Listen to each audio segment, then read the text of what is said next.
Shalom, selamat pagi saudara-saudariku yang dikasihi Yesus Kristus Sang Putra Allah.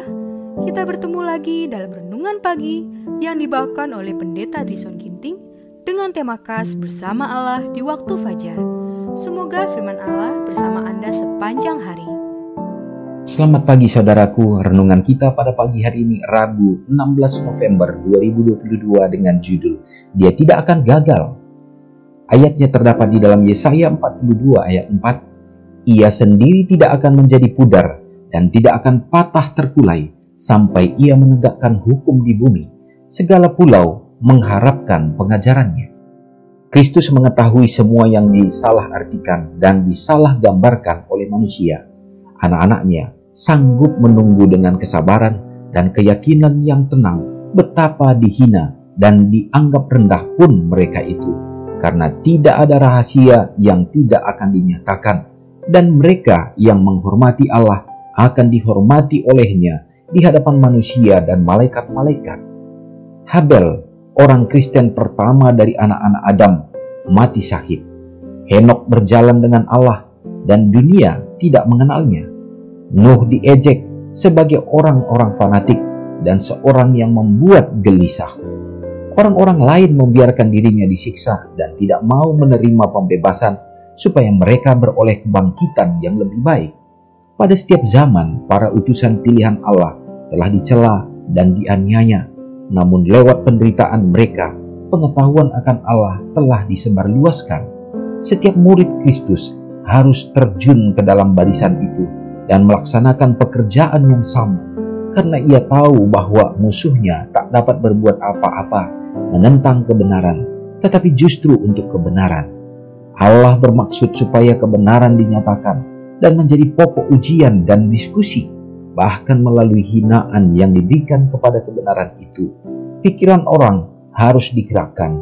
Setiap pertentangan, setiap celaan, setiap upaya untuk membatasi kebebasan hati nurani adalah alat Allah untuk membangunkan pikiran yang tanpa itu bisa tertidur.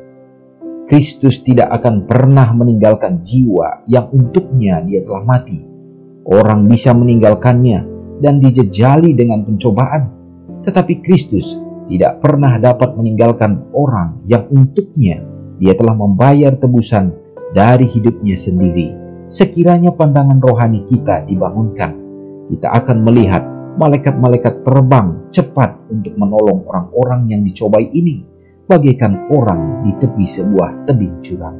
Saudara yang kekasih dalam nama Tuhan, semoga renungan kita pada pagi hari ini akan menyentuh hati kita. Bagaimana kisah daripada umat-umat Tuhan yang dia pilih di masa yang lalu, dan bahkan perjalanan mereka yang penuh dengan tantangan dan cobaan. Ada yang hidup di dalam kebenaran Tuhan tetapi tidak mendapatkan perhatian bagi umat manusia. Bahkan mereka senantiasa hidup untuk memperjuangkan iman mereka, untuk menyatakan kebenaran meskipun terkadang tidak diperhitungkan. Dan bahkan banyak daripada hamba-hambanya yang terkadang mendapatkan celaan, hinaan, dan bahkan penganiayaan. Tetapi oleh karena perjuangan iman tersebut, kebenaran itu menjadi nyata bagi kita sekarang ini. Saudaraku, demikianlah perjalanan umat-umat yang setia.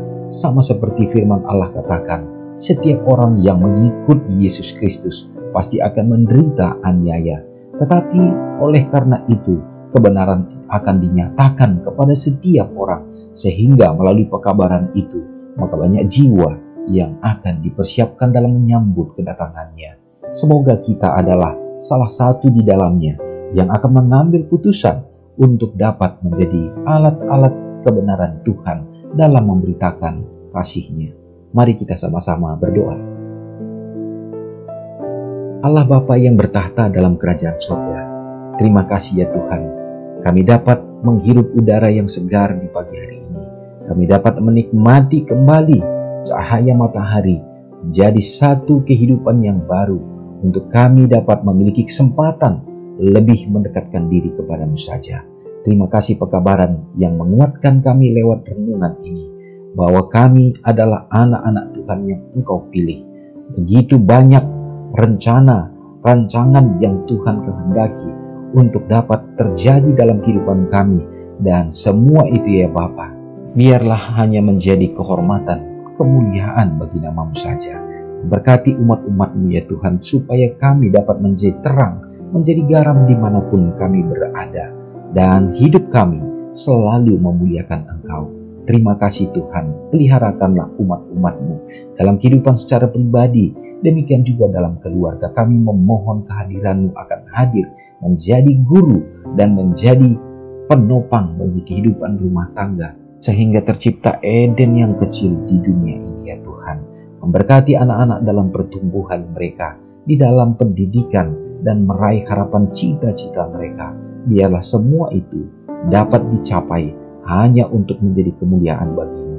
Bapa di sorga, kami mendoakan bagi situasi di dunia ini, di mana berbagai peperangan terjadi dan menimpa anak-anak Tuhan, sehingga membuat mereka menderita dalam kehidupan. Tuhan tolong ya Bapa, sehingga Engkau yang akan memberikan kedamaian dan perlindungan.